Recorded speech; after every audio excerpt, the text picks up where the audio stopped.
नमस्कार।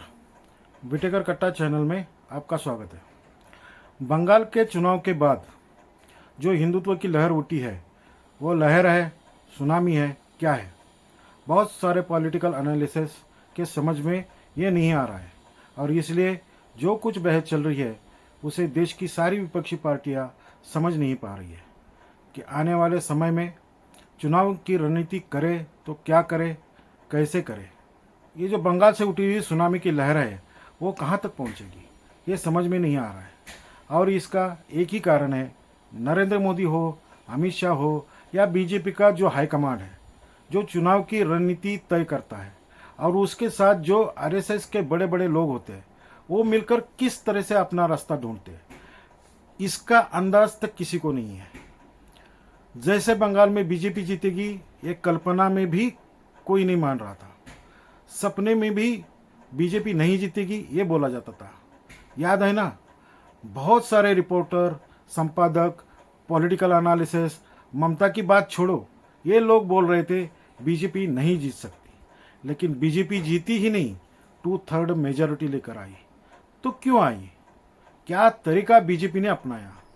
क्योंकि हर एक पॉलिटिकल एनालिसिस से लेकर ममता की पार्टी तक जो लोग हैं वो जानते हैं कि कोई चोरी नहीं हुई है। एसआईआर से बीजेपी को कोई फायदा नहीं हुआ है। फिर जीती कैसे और ममता हारी कैसे? कारण सीधा था, जो ममता की ताकत बताई जा रही थी, ममता का संगठन बताया जा रहा था, वो संगठन था ही नहीं। जैसे हम देखते हैं कि कोई लकड़ी होती है जो बाहर से अच्छी दिखाई देती है लेकिन अंदर से दीमक लग चुका रहता है। पूरा दिमाग ने अंदर से खोखला किया रहता है। एक धक्का दो तो टुकड़े टुकड़े हो जाते हैं, क्योंकि लकड़ी जो है अंदर से खोखला हुई रहती है, दिमाग ने पूरी तरह खाई हुई रहती है। ममता दीदी की पार्टी का, उनका संगठन बिल्कुल ऐसा ही था, खोखला था। और इसलिए सत्ता हाथ से निकल जाने के बाद देखते देखते ममता का किला ढह गया। इसका कारण पिछले 5 साल से 2021 की हार के बाद बीजेपी ने, अमित शाह ने और उनके पूरे संगठन ने उसका अभ्यास किया था और अपना संगठन ऐसे बनाया था कि वो नज़र तक न आया। और जब बोला जाता था बीजेपी को पॉसिबल नहीं है, ममता को हराना इम्पॉसिबल है, तो बीजेपी उसका जवाब तक नहीं देती थी। बीजेपी का कोई नेता, कोई प्रवक्ता इस बात का जवाब तक नहीं देता था। हाँ, इतना बोलते थे कि तगड़ी फाइट करेंगे, लेकिन जीतेंगे, 2/3 मेजॉरिटी से जीतेंगे, इसका आत्मविश्वास बीजेपी के लीडरशिप को था। लेकिन वो पब्लिकली नहीं बोलते थे, क्योंकि आप जितना आत्मविश्वास दिखाओगे उतना जोर शोर से आपका दुश्मन आपसे लड़ता है। तो ममता जो एक भ्रम में थी कि उन्हें बंगाल में कोई हरा नहीं सकता, इसलिए जो आत्मविश्वास दिखाई दे रहा था कि कांग्रेस गठबंधन करने के लिए तैयार थी, लेकिन कांग्रेस को 2 सीट से ज़्यादा देने के लिए ममता दीदी तैयार नहीं थी। अगर 15-20 सीट कांग्रेस को देती तो वोटों का बंटवारा नहीं होता और फायदा ममता का होता। लेकिन आत्मविश्वास इतना बड़ा था, लेकिन वो आत्मविश्वास खोखला था, क्योंकि जिस ढंग से बीजेपी ने अपने कार्यकर्ता और अपने प्रचारक बंगाल की ममता की प्रभाव को खोखला बना रखा है, ममता को पता ही नहीं था। इसका कारण दोस्तों यही है कि जहां आपकी सोच खत्म होती है वहां से अमित शाह या बीजेपी के हाई कमांड की सोच शुरू होती है। आप ज़्यादा से ज़्यादा ममता क्या कर सकती है, ज़्यादा से ज़्यादा ममता के गुंडे क्या कर सकते हैं, ममता के हाथ में जो प्रशासन है वो ज़्यादा से ज़्यादा क्या कर सकता है, उसका काट निकाला गया। और जब तक पैर जमाकर हमारा संगठन खड़ा नहीं होता तब तक संघर्ष नहीं करना है। बंगाल में आप आम आदमी, रास्ते पर का नागरिक, चुनाव के समय में कोई भी पूछे चुनाव में क्या होगा तो मुंह बंद बोलता था। बोलने वाला हर एक कोई बीजेपी का था, वो बीजेपी के साथ जाने वाला था। उसको बोलना तो ममता के खिलाफ था, लेकिन बोलेंगे तो गड़बड़ हो जाएगी, इसलिए बोलता नहीं था। और वही सबसे बड़ा सिग्नल था। ममता की ताकत खोखली हो चुकी है। एक बात साफ है, जिनको बीजेपी के साथ जाना था उनको स्ट्रिक्टली वार्निंग दी होगी बीजेपी वालों ने कि अभी बोलने की जरूरत नहीं है, मतगणना का दिन आने तक चुपचाप पड़े रहो, चुपचाप कमल छाप। ये तो 5 साल पुरानी स्लोगन थी, लेकिन इस बार चुपचाप कमल छाप तय किया गया था और अपने विरोधी को ये पता तक ना चले कि हम क्या कर रहे हैं, इसका ध्यान रखा गया था। दोस्तों, बंगाल के जीत के बाद ये बीजेपी के लिए एक रणनीति बन गई है और उसी रणनीति के तहत हम उत्तर प्रदेश और पंजाब का चुनाव देख सकते हैं। अब बीजेपी का 10 साल से उत्तर प्रदेश में राज है और इसलिए बहुत सारा काम हुआ है। वो दिखाकर भी सत्ता कायम रखी जा सकती है, लेकिन पंजाब बंगाल जैसा एक बड़ा टास्क है, बड़ा आह्वान है, चैलेंज है और वहाँ लड़ना है तो बिल्कुल बंगाल जैसा मुंडी नीचे रख कर लड़ना है।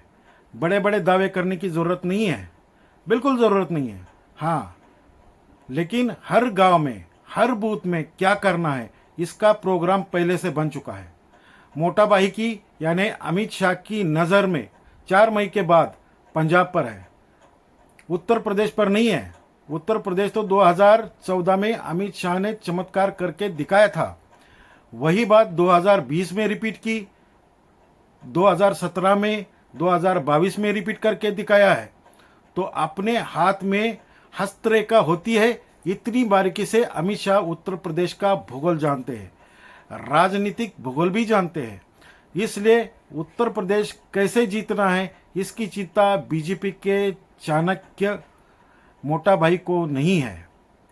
अगर चैलेंज है और मेहनत करनी है तो पंजाब में करनी पड़ेगी और इसके लिए पिछले 5 महीने से यानी 3 महीने हो चुके हैं, बीजेपी की पूरी टीम पंजाब में काम में लगी है।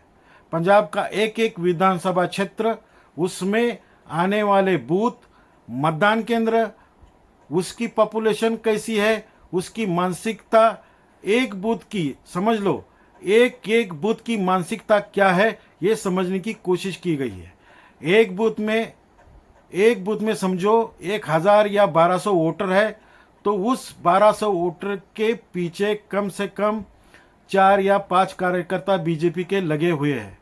चुनाव का अभी 4-8 महीने है, लेकिन 1 साल से पंजाब के लिए बीजेपी का काम शुरू हो चुका है। कम से कम देखो, आप हमेशा बहुत बड़ी रखोगे आशा तो आपको निराशा आती है।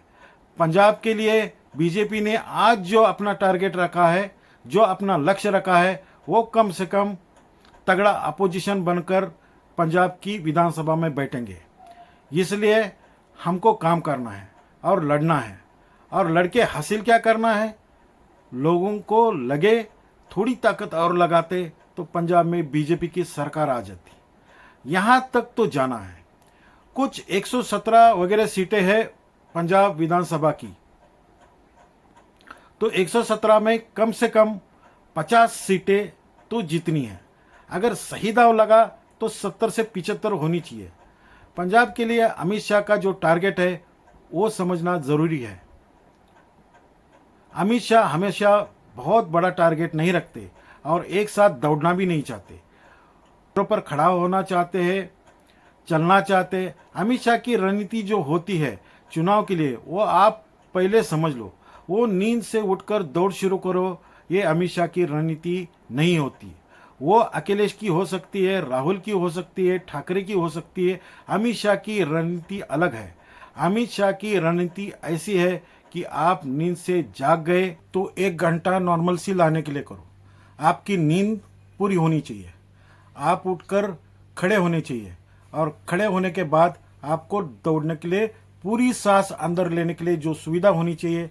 और इसके लिए फटाफट उठकर पंजाब में भी हमारा चीफ मिनिस्टर, ये बातें बोली जाएगी, लेकिन दिमाग साफ है कि हमको कम से कम एक तगड़ा अपोजिशन बने तो भी बहुत कुछ किया। ये सोच रख के अमित शाह पंजाब के लिए उतरे हैं। और अगर बंगाल की सुनामी पंजाब में पहुंच गई तो आंकड़ा 80 तक पहुंचना मुश्किल नहीं है। बंगाल की जीत के बाद बीजेपी में जो उत्साह है, देश भर के जो हजारों कार्यकर्ता है बीजेपी के, वो पंजाब में जाकर काम करना चाहते हैं। बंगाल के जैसी जीत लाने की उम्मीद में बीजेपी के पंजाब के जो बाहर वाले कार्यकर्ता है वो जाना चाहते हैं। कोई 2 महीने के लिए, कोई 6 महीने के लिए पंजाब में जाकर बैठना चाहता है कि मुझे मेरी पार्टी को पंजाब में सत्ता में लाना है। ये बीजेपी की ताकत है। लेकिन जो चाहेंगे वो आपकी नज़र में नहीं आएंगे, आपको दिखाई तक नहीं देंगे कि ये बीजेपी वाला है या आरएसएस वाला है। वो आपसे जनरल बातें करेगा, पॉलिटिक्स की बात नहीं करेगा, यहाँ तक कि चुनाव की बात नहीं करेगा।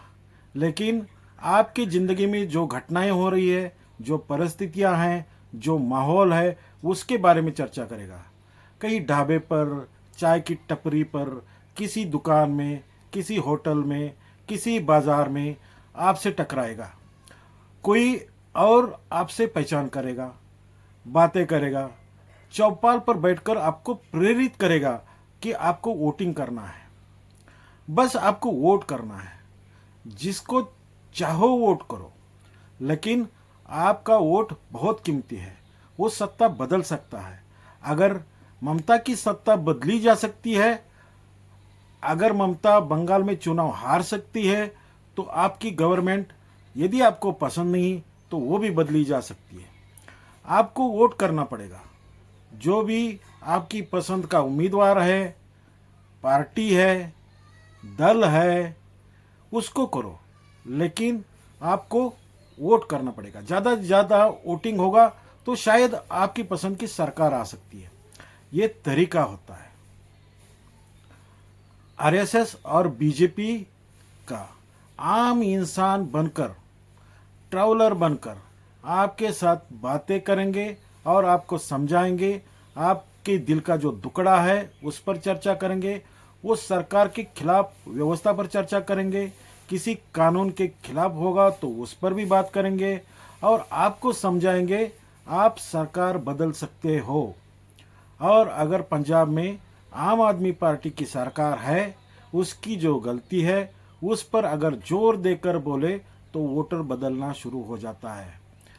और यही सबसे बड़ी रणनीति है जो अपोजिशन को, बीजेपी के विरोधकों को समझ में नहीं आती है। एक एक वोटर को कम से कम 4 से 6 बार समझाया जाता है, तो उसमें से आधे कम से कम बदल जाते हैं। तो मोटा भाई की नज़र पंजाब में है 8 महीने से पहले। तो सोचो पंजाब में क्या होगा। यहाँ पर मैं रुकता हूँ। अगर वीडियो अच्छा लगा हो तो लाइक कीजिए, सब्सक्राइब कीजिए, शेयर कीजिए। धन्यवाद।